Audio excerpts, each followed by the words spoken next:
The champagne glass shattered on the terrace stones, and Lady Victoria Ashford collapsed into the rose bushes at precisely 4:17 p.m. Margaret Blackwood watched from across the garden as the hostess of London's most prestigious summer party fell, her pale blue dress catching on thorns, her hand clutching at her throat. Around her, 50 guests froze in horror. Then chaos erupted, screaming, running, someone calling for a doctor. Margaret had been in London visiting Inspector Garrett when the invitation arrived. Her Edinburgh landlady had forwarded it. Garden party at Ashford Manor, June 20th, 1896. Your presence would honour us. Margaret nearly declined. She barely knew Lady Ashford, but Garrett had convinced her to attend. Victoria Ashford throws the event of the season, he'd said. Every important person in London will be there. It's a social opportunity. Now Margaret pushed through the crowd toward the fallen woman. A man, Dr. James Pemberton, she recognized him from introductions earlier, was already kneeling beside Victoria, checking for pulse, examining her pupils. "She's dead," he said, his voice carrying across the suddenly silent garden. "Poisoned, I believe. The symptoms, dilated pupils, the way she clutched her throat, almost certainly strychnine." Inspector Garrett appeared at Margaret's elbow. He'd been at the party too, off-duty, but never truly off-duty. "Miss Blackwood, did you see what happened?" "I was standing by the fountain when she collapsed. She'd been circulating among guests, playing the perfect hostess. Then she drank from that glass." Margaret pointed to the shattered champagne flute. "And within seconds she fell." "Strychnine acts quickly," Dr. Pemberton said, standing. "Someone poisoned that champagne. This was murder." Margaret looked at the 50 or so guests scattered across the garden. The party had been in full swing, people clustered in groups, servants circulating with trays of canapes, a string of quartet playing under a white tent. Now everyone stood frozen, staring at the body in the roses. "Inspector," Margaret said quietly, "no one can leave. The killer is here, in this garden. Someone gave Lady Ashford that poisoned glass." Garrett nodded grimly. "Agreed, but how do we narrow down 50 suspects?" Margaret walked to where Victoria had fallen, careful not to disturb the body. The champagne glass had shattered, its contents soaping into the ground, but she could smell the bitter almond scent characteristic of certain poisons. The glass was poisoned, but was it poisoned before it reached her, or did someone add poison to her specific glass? There must be 20 champagne glasses circulating. The servants have been offering them to guests all afternoon. How could someone poison one specific glass and ensure Victoria got it? "That," Margaret said, "is exactly what we need to find out." She stood and addressed the crowd in a clear, carrying voice. "Ladies and gentlemen, I'm Margaret Blackwood. Some of you may know I've assisted Scotland Yard with investigations. Inspector Garrett and I will need to speak with each of you. No one may leave the premises until we understand what happened here." A murmur of protest rippled through the crowd. "That's outrageous!" A portly man in his 50s stepped forward. "You can't keep us here like prisoners." "I can and will," Garrett said firmly, producing his badge. "A woman has been murdered. The killer is among us. No one leaves until we have answers." Margaret pulled Garrett aside.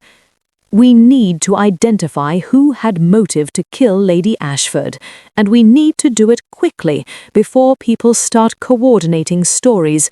Let's begin with family and close friends." Margaret and Inspector Garrett commandeered Lord Ashford's study. A book-lined room overlooking the garden, where Victoria's body still lay covered with a white sheet. Constables had arrived to secure the scene and keep guests contained in the house and garden.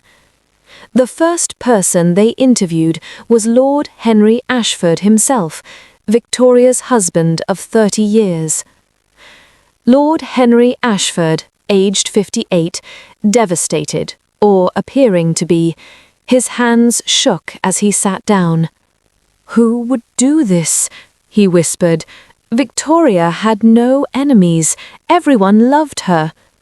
"Lord Ashford," Margaret said gently, "I need to ask difficult questions. Please understand they're necessary." He nodded. "Was your marriage happy?" Henry hesitated. "We had our difficulties. What marriage of 30 years doesn't? But we were devoted to each other. I would never... I'm not accusing you, but I need to understand your wife's life, her relationships. Were there any recent conflicts, arguments, anyone who might have wanted to harm her?" Henry thought carefully. Victoria was strong-willed. She made decisions and expected people to follow them. Some resented that. But murder, no, I can't imagine. Who specifically might have resented her decisions? My sister, Evelyn, for one. Victoria refused to lend her money last month. Her husband lost heavily at cards. They're in debt. She begged Victoria for help, and Victoria said no. They argued publicly at the opera. Evelyn said some rather terrible things. What things? That Victoria was cold and heartless, that she cared more about appearances than family, that she'd regret her selfishness. Margaret made notes. Who else? Our son, James. He wanted to marry a woman Victoria disapproved of, a shopkeeper's daughter. Victoria threatened to disinherit him if he went through with it. James was furious, said he hated her. That was 3 weeks ago. They haven't spoken since. Is James here today? Yes, Victoria insisted he attend. She said she had an announcement to make about his future. Anyone else? Henry looked uncomfortable. Victoria's business partner, Thomas Blackwell. They co-owned several properties in London, rental buildings worth significant money. Thomas wanted to sell. Victoria wanted to keep them. They've been arguing for months. Thomas claimed the properties were losing money. Victoria said he was lying to force a sale. Where is Mr. Blackwell now? In the garden, I believe. He attended the party, though Victoria hadn't wanted to invite him. Then why was he here? I insisted. Thomas has been my friend for 20 years. I won't let a business dispute destroy that friendship.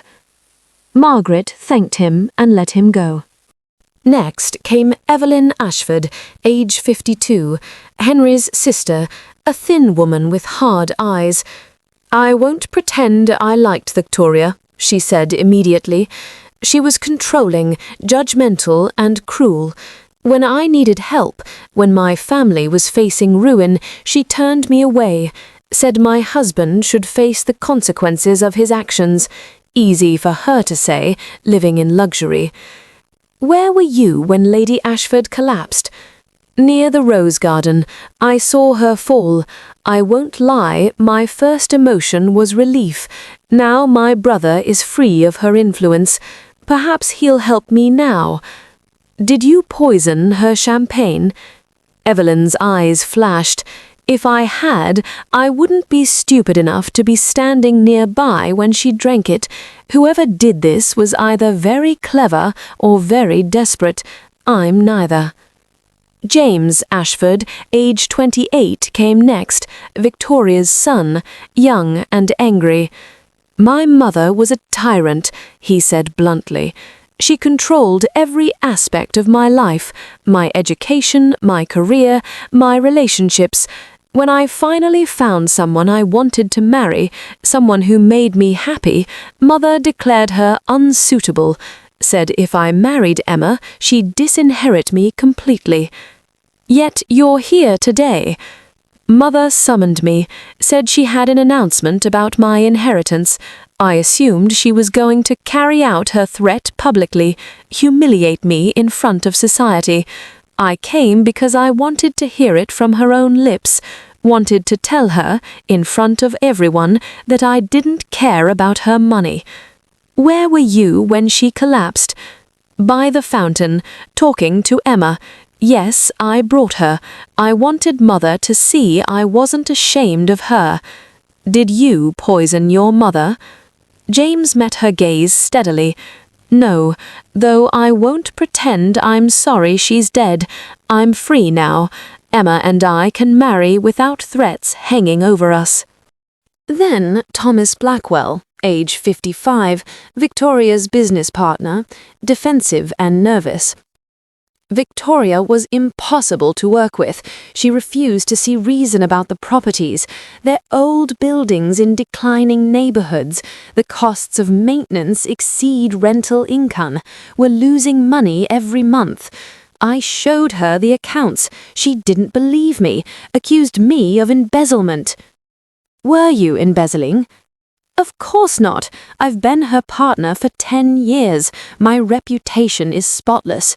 But Victoria saw conspiracies everywhere. She'd become paranoid. What happens to the properties now that she's dead? They pass to her heir, Henry, presumably. I hope he'll be more reasonable about selling. So you benefit from her death? Financially, yes, but I didn't kill her. I was nowhere near her when she drank that champagne. Margaret interviewed 10 more guests. All claimed to have been elsewhere when Victoria took the fatal drink. All had various degrees of alibi, various degrees of motive. Then came Elizabeth Carter, age 45, Lady Ashford's personal secretary, quiet and efficient. I managed Lady Ashford's correspondence, her calendar, her household accounts, Elizabeth said. I was with her almost daily for 5 years. Were you close? No. Lady Ashford didn't have close relationships. She had useful ones. I was useful. How did you feel about working for her? Elizabeth hesitated. May I be frank? She was demanding and often cruel. She paid well, but expected absolute devotion. Last week she accused me of stealing a piece of jewelry from her dressing room. She had no proof, but she threatened to destroy my reputation if I left her employment. She was holding me hostage. Did you steal the jewelry? No, it turned up later. She'd misplaced it herself. She never apologized. Where were you when she collapsed? Inside the house, fetching more champagne from the wine cellar. Lady Ashford had sent me to get specific bottles. She was particular about what was served. Margaret's attention sharpened. You were handling the champagne. Yes, I brought up 6 bottles, handed them to the servants for opening and pouring. Could you have poisoned one of the bottles? I suppose I could have, but I didn't. Why would I? If I wanted to leave her employment, I'd simply leave. Murder seems rather extreme. After Elizabeth left, Margaret turned to Garrett. The champagne came from the wine cellar. Elizabeth Carter had access, but so did servants. So did anyone who knew the house layout. This doesn't narrow our suspects. Then how do we solve it? We gather everyone together, and I explain exactly what happened, because I think I know who killed Lady Victoria Ashford. Garrett looked surprised. You've solved it already. Not entirely, but I have a theory, and there's one way to test it, by watching how people react when I reveal certain facts. At 6 o'clock, as the summer sun began its descent, Margaret assembled everyone in the Ashford Manor ballroom, 50 guests, servants, family members. They sat or stood in a semicircle, watching her with expressions ranging from curious to hostile to afraid. Inspector Garrett stood by the door with constables, ensuring no one left. Margaret stood before them, her notebook in hand. Thank you all for your patience. I know this has been a terrible afternoon, but we're going to discover the truth about Lady Victoria Ashford's death, and we're going to do it together. She walked to the center of the room. Let me begin by explaining what happened. At approximately 4:15 p.m., Lady Victoria Ashford was circulating among guests in the garden. She took a glass of champagne from a servant's tray, one of dozens of glasses being offered to guests throughout the afternoon. She drank from it, and within 2 minutes she collapsed. Dr. Pemberton confirmed poison, specifically strychnine, based on the symptoms. Dr. Pemberton nodded from his seat. The question is, how did poison get into that specific glass? There were many glasses circulating. How did the killer ensure Lady Victoria Ashford would drink from the poisoned one? She gestured to the servants standing nervously along the wall. At first, I thought perhaps one of the servants poisoned a glass and deliberately offered it to Lady Ashford, but I interviewed each servant. They all insist they simply picked up glasses from the serving table inside the house and carried them on trays. None of them selected specific glasses for specific guests. She turned to face the assembled guests. So I considered another possibility. What if the killer didn't poison the champagne at all? What if they poisoned something else, something only Lady Ashford would consume? Murmurs rippled through the crowd. I examined what Lady Ashford ate and drank this afternoon. She had canapés, but from shared platters that many guests ate from. She had champagne, but from the same bottles everyone else drank from.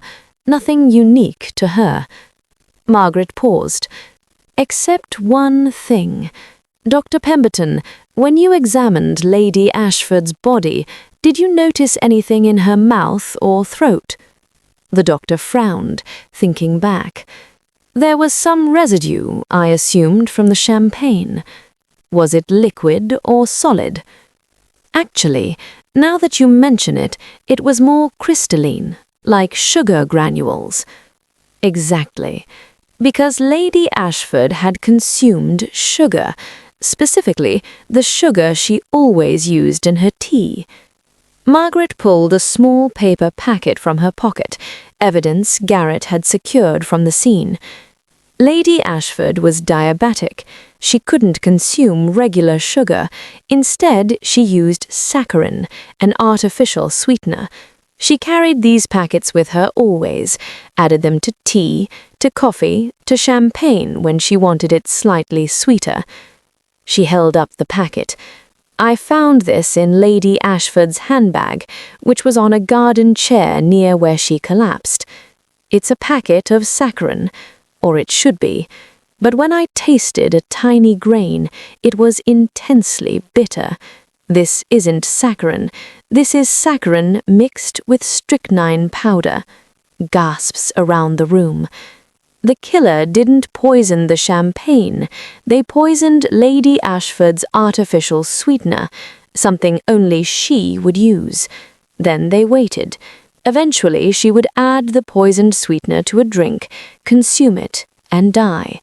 It wouldn't matter which glass she drank from, because the poison wasn't in the glass. It was in the sugar she added to it. Margaret walked slowly in front of the assembled suspects. This tells us several things about the killer. First, they knew Lady Ashford well enough to know she used saccharin packets. Second, they had access to her personal belongings, specifically her handbag, long enough to substitute poisoned packets for real ones.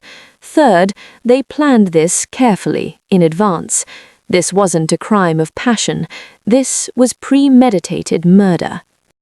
She stopped before James Ashford. "Mr. Ashford, you hated your mother. She was going to disinherit you. You admitted you're not sorry she is dead. You had clear motive." James went pale. "I didn't, but," Margaret continued, "you didn't know about the saccharine packets. I asked you during our interview what your mother carried in her handbag.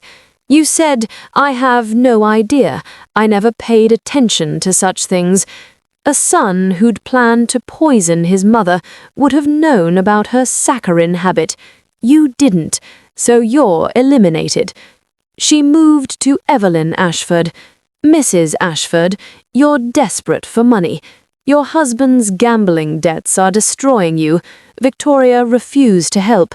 You openly said you were relieved when she died. You had motive." Evelyn stiffened. "I didn't kill her." "No, you didn't, because you weren't close enough to Victoria to know about her personal habits. You said yourself that she kept you at a distance, that you rarely saw her socially. You wouldn't have known about the saccharine packets. Eliminated." She continued around the room, eliminating suspects one by one. Thomas Blackwell knew about the business properties, not about personal habits. Eliminated. Various guests had minor grudges, but no intimate knowledge. Eliminated. Until finally, Margaret stood before Elizabeth Carter, the personal secretary. "Miss Carter, you managed Lady Ashford's household. You accompanied her everywhere. You packed her handbag when she went out. You restocked her supplies.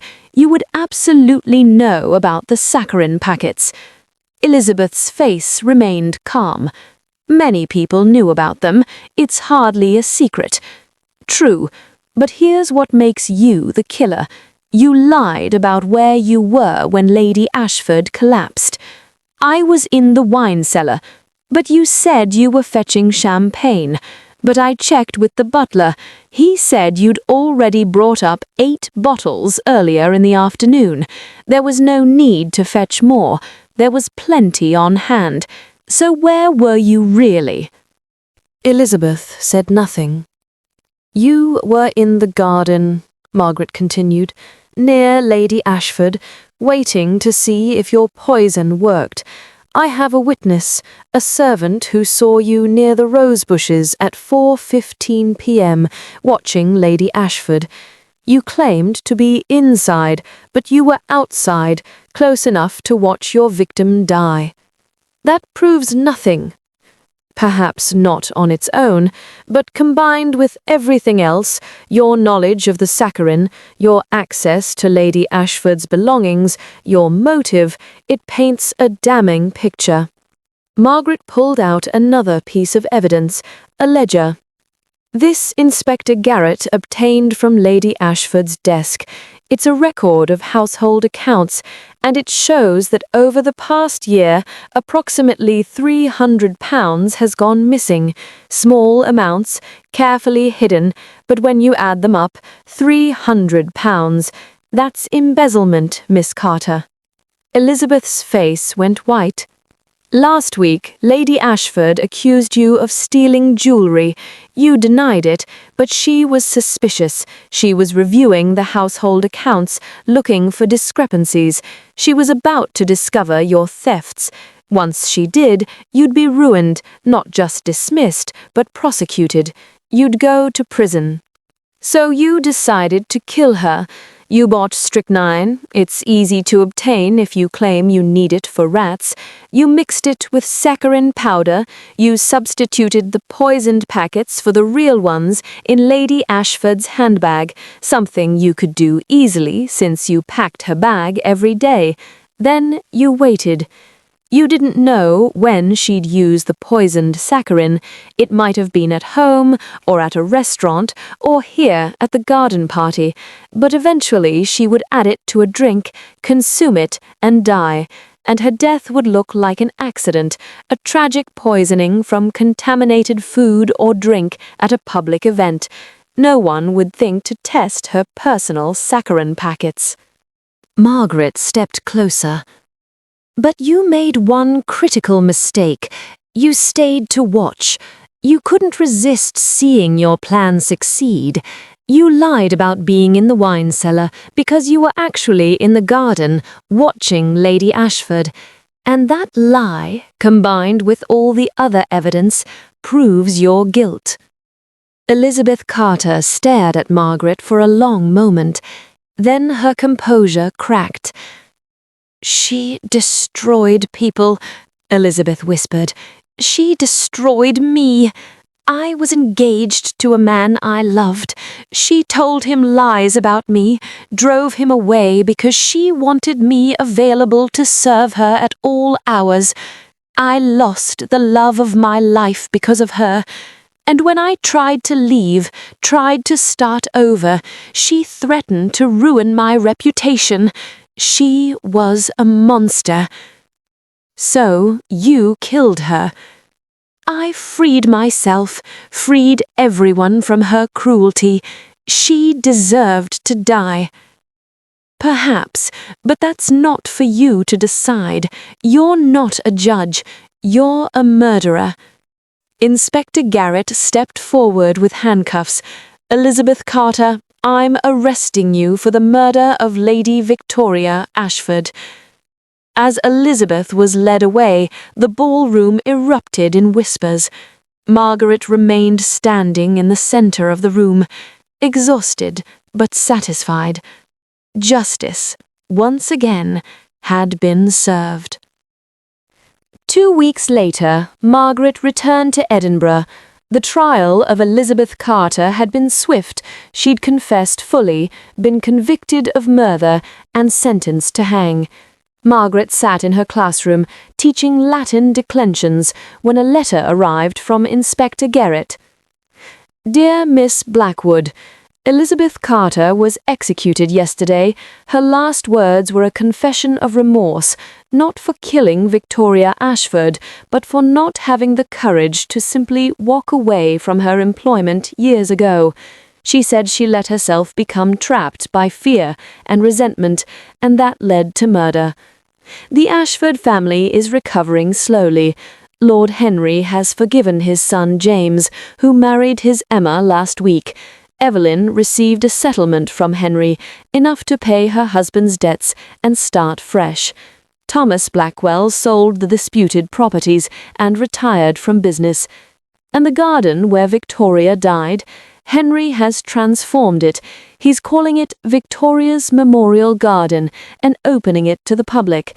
He says his wife would have wanted beauty to come from tragedy.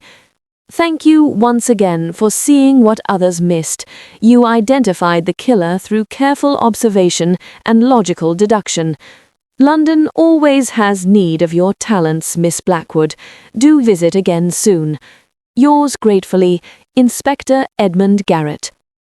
Margaret folded the letter and returned to her lesson. Another case solved, another killer found. Outside, June's sunlight warmed the Edinburgh streets.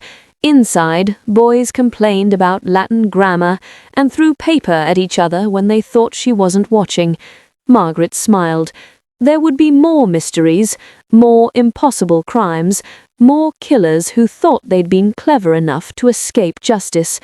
But for now, there was Latin to teach, and that was puzzle enough for one afternoon.